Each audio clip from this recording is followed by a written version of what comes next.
Hello, 'tis me.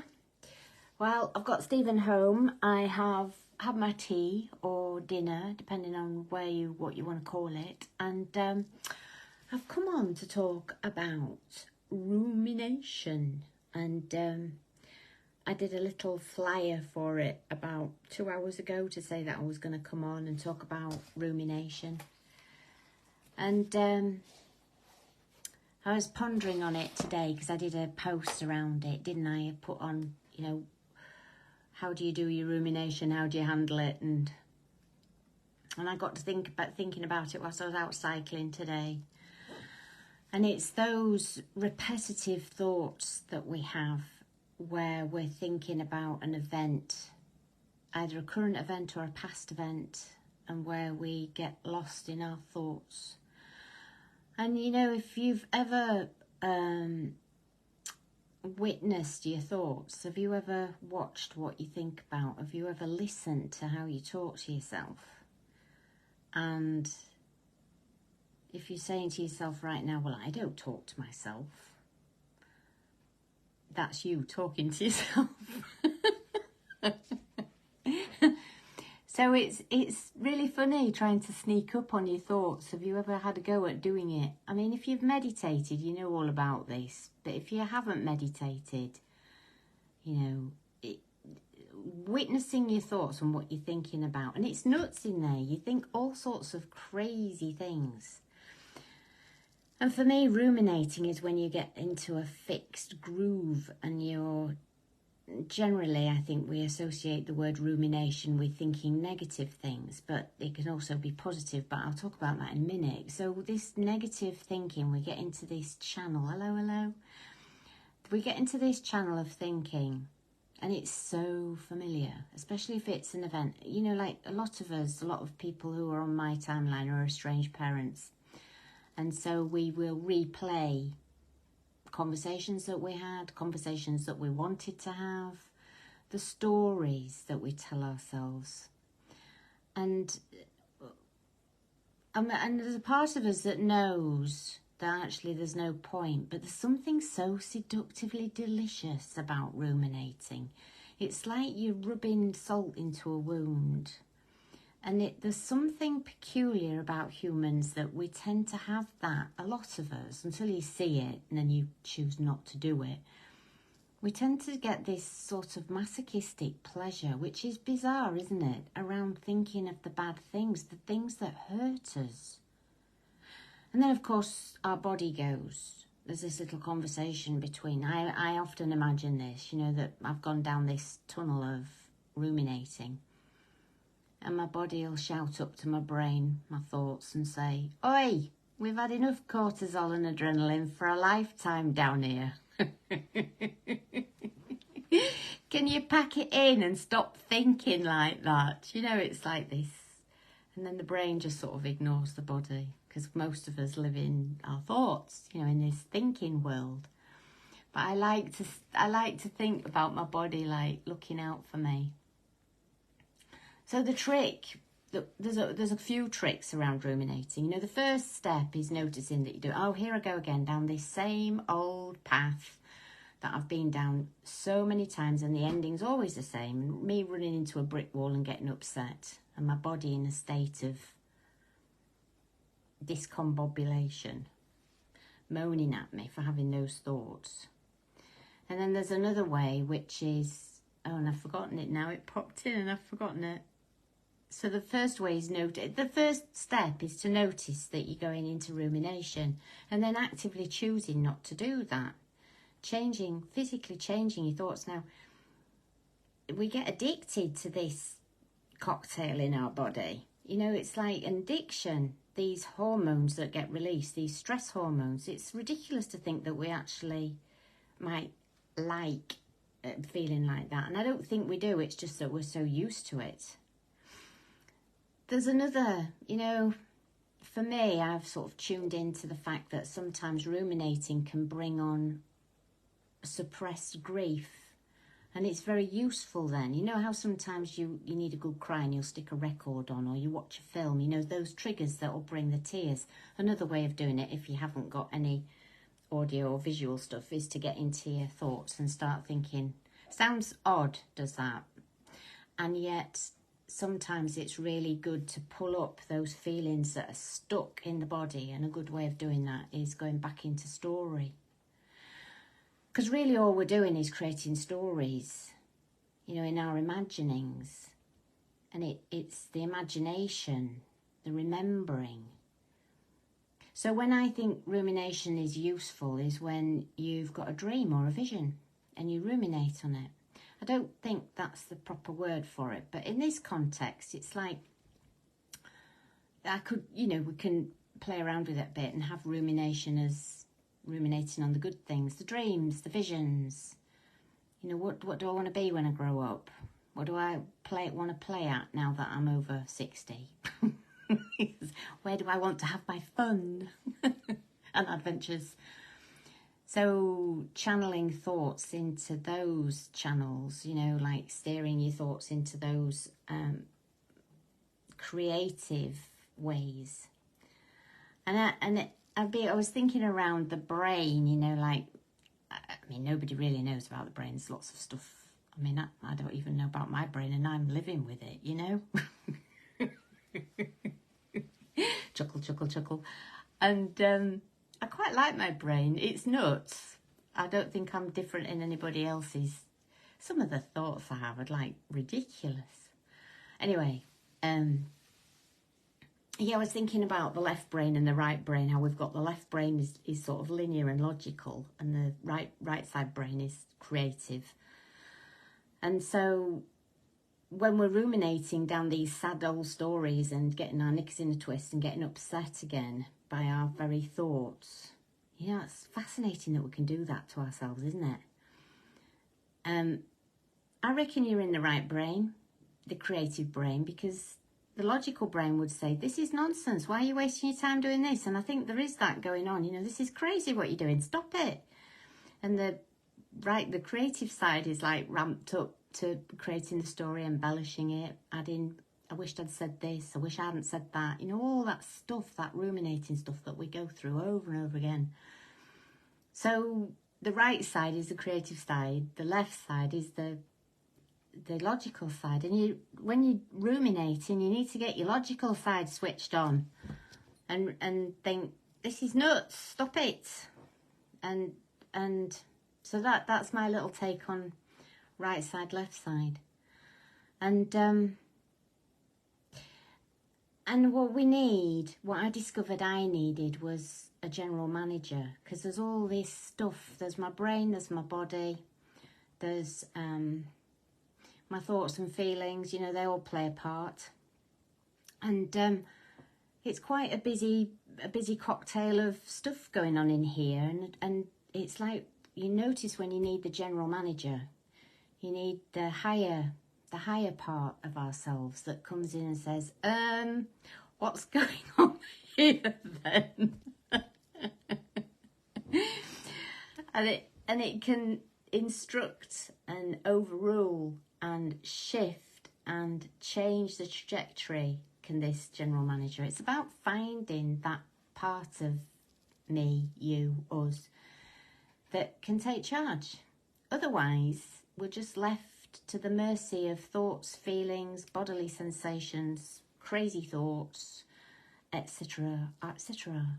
And then before we know it, we're in a mess again with our thoughts. I find it fascinating that we can self-stimulate, we can self-trigger with our thoughts. There doesn't need to be anything going on. We can be at the beach, we can be in our front room having a lovely time, and then this thought comes in that's somebody said something about you, somebody's not liking you, you know, an old story. And we're hooked right in. And if we're not careful, we're lost. And we get swept away. And the body's screaming at us to say, will you stop thinking those thoughts? We've got all this adrenaline, anxiety has ramped up, depression is knocking at the door. So you've got all these qualities that joy is scarpered off and hanging out at the back somewhere. Excitement and vitality is like down in the basement somewhere, and hauling all that lot back in and shoving all that lot away. Did you ever watch that film Inside Out? It's sort of, I watched part of it, but it was a Disney Pixar film, quite cleverly made, I think, about these little, that you go inside people's heads and there's these little caricatures and anger and joy and sadness and whatever else there was in there. It's quite funny. It's a good way of realising that if we're not careful, we're run by these things. And then they get in the way of communication, they get in the way of our happiness, really. So it's good to have a think about rumination. It's good to ruminate on rumination. Does this make sense? Is this like, are you thinking, oh yeah, this is sort of a bit how I do it? Who's in charge of your thoughts? Have you ever thought about that? I think some people possibly think that they don't have any choice in what they think. And that might be you, I don't know. But for me, that is like being a victim to this organism that I live in. You know, part of me is like, I have to take charge of this thing. Otherwise, you know, if it did exactly what it wanted to do all the time, I don't know what I'd be like.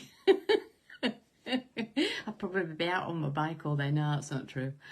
But you know, it's like those moments when a voice comes up and says, I mean, I've learnt this on a course, so I'm sort of pinching it from a course, but it's like the exercise voice comes up and says, great, it's Monday, we're going to go to the gym, we're going to do a workout, and then it gets to the time when you need to go do your workout, and another voice comes in and says, you don't need to do a workout today. Let's just, you're tired, you've worked really hard, let's just rest. And then so you're resting, and then whilst you're resting, there's this other voice that says, yeah, there's some chocolate in the cupboard, let's go get that. I mean, I'm familiar with these voices. If there's chocolate in the house, it's like my brain knows that there's chocolate in the house, and it has to be eaten so that there's no chocolate in the house. I've not been like that with alcohol. I know for some people it's if there's alcohol they have to quaff it, but for me it's been chocolate.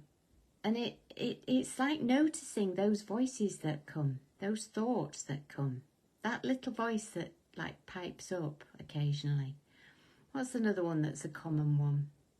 A common voice that we have that perhaps we all have.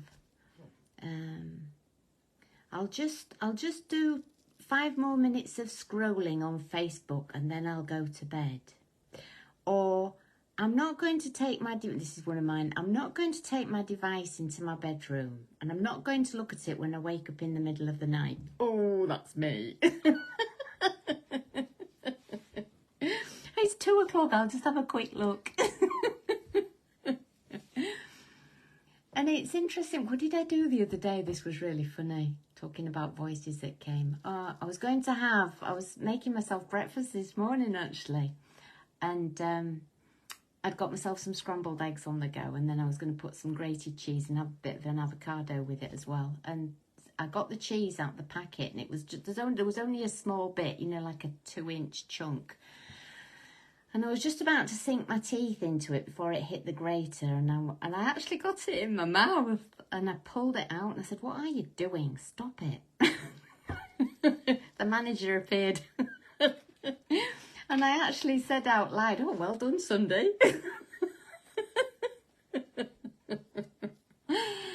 So, but a little bit more about ruminating, just to wrap it up. Yeah, ruminating. In those, and sometimes I think people, we have a tendency in our culture to be busy and to keep distracted and to keep busy. And that's useful up to a point until we perhaps break a bit and become, a lot of people get women especially get adrenal fatigue and get overtired and just exhausted from doing too much, and we don't rest very well, a lot of us. We've got an inner driver, you know, that inner slave driver part of us. You know, come on, you've got next thing on your list to do, you know, that part of us. And shushing that person down's taken me a long time, that voice, to think, if I'm laid up not doing anything, well, you're being lazy, aren't you? Come on, there's people in the world doing all sorts of things and you're just bumming out on the sofa. I'm losing my train of thought here. I don't know where I was going with this. Ruminating. Oh, look, I distracted myself then from being too busy. Yeah, that was it, wasn't it? So distracting ourselves from being thinking, you know, like some people, I remember being told, you know, if you keep busy, you won't have time to think. And actually thinking isn't the problem. It's the way that we think that's the difficult bit. And once you see that your thoughts, and we're getting into a little bit of creativity here, when I saw that my thoughts were actually creating my reality. Because I'll give you an example. So for instance, and this is really quite common, if you get a perception that somebody is withdrawing from you, is sort of like backing off in the relationship a bit, which is very common for a lot of people, we tend to make a story up about that. It's fairly common to do that. The problem with that is that it then creates us to change our behaviours. And those behaviours are going to be not quite so relaxed. They're going to be fake. They're going to be cautious. And actually that creates the outcome that you didn't want, which is this person pulling away from you. So the way to get round that, and this is the difficult bit or the challenging bit, is that if you feel that somebody's withdrawing and not engaging with you like they used to, we need to ask them what's up. Simple.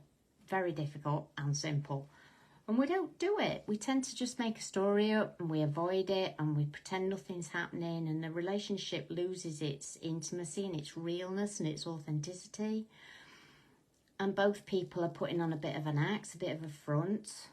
And then it becomes disingenuous, it becomes messy, and then eventually you fall out perhaps. And that could have so been alleviated by somebody saying, actually, do you know what, I'm feeling like our relationship's changed a little bit. Are you feeling the same? Do you know what's going on? And they may say, oh yeah, you know, I lost my job or whatever, you know, that like they've got something on, but we made a story up that they were going off us, when actually they've got something else going on in their life. And that is such a common thing. And then we change our behaviour and then we create our thoughts. Oh, they're not speaking to me. I wonder what the problem is. Dare I ask them? No, I daren't. Oh, I'm going to be really careful. And if they don't call me like they used to do, you know, it'll be all right in the end, etc., etc. And actually it's not, because the relationship it's got a little bit of a hump, a little bit of a speed bump in it, and it needs some sort of attention. That's all it is. And yet we're so hesitant around calling a spade a spade. A lot of us, not everybody, but sometimes people will be really quite scared to do it and it'll come out hot and angry. What's up with you? You gone all quiet on, you know, being pushy and aggressive. Communication, it's so interesting, so interesting. So creating stories, rumination is about creating stories or rehashing stories, getting lost in our thoughts. And then that creates outcomes, often misery and withdrawal and isolation and feeling like you don't belong and exclusion, etc., etc. So I'm going to end it on that happy note. Well, let's talk a bit about where you ruminate on the good things. So getting into the good groove, like noticing what your dream is. daydreaming, using your imagination, finding out what intuition is and what the difference is between intuition and imagination, and creating from that place, you know, visualizing, feeling, and this is the key, feeling the feelings that go with the end result that you can see. So I've got this desire to ride a white horse this year. I'm running out of time. Won't be able to see it if I don't. It's getting dark. Won't be able to see the blooming thing. So I had. See, look, I said I had. So I've given up with it, haven't I? So I have the desire to ride a white horse this year. Maybe when I go down to Tavi next week, I might get to do that. Yeah, that's an idea, isn't it? So, my thoughts immediately went to Devon, where I'm going. The people, and this is so interesting, the people, so I'm ruminating. So the people who might be able to help me to source a white horse, and visualising this white horse and me riding alongside a river. I can see it, riding alongside a river with trees, and there's other people with me. And this white horse is quite big. It's not quite what I want. I can sense it's going to be a bit of a plodder. When I want something with a bit of zing to match me. They'll put me on a, yeah. But anyway, I can feel myself going down that, yeah, the white horse ride. So I'll come back and report in. Did I create, through my visioning, through my daily ruminating, dreaming in? I think there is a different word for ruminating when it's done in a positive, creative context. I don't know. Somebody might find out for me. And creating this result that I want, which is to ride a white horse next week in Devon, in Tavistock, or around that area. So I shall report back to see if I've created that out of my manifestational ruminations. There's a big sentence, big phraseology for you. So anyway, that was fun. I enjoyed doing that, talking to you about that. Look at all these people, these lovely people. Yeah, busy forgetfulness. Yes, that's your phrase, isn't it, Patricia? Yeah. Kathleen. Bye-bye, Patricia. Oh, Steffi. Oh, you see, look, I can see when people pop hearts up, I can see who they are.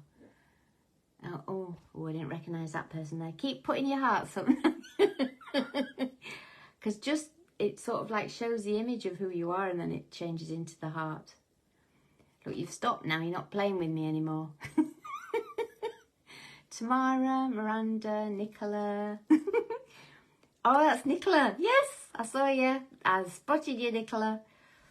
Jackie, Anna, good to see you. Cheryl, Ginger Biscuits. Oh, Ginger Biscuits, yes. Right, I love you. I'm hysterically funny. I hope I'm serious as well and give you some pearls of wisdom from this old body and mind. And anyway. Right, I'm off. I love you lots. I've got to go do a 10-minute walk in the dark now. I'm going to take a torch and go by the river. So if I don't come back, you know I've fallen in. I love you lots. Thank you for being in my life. Bye.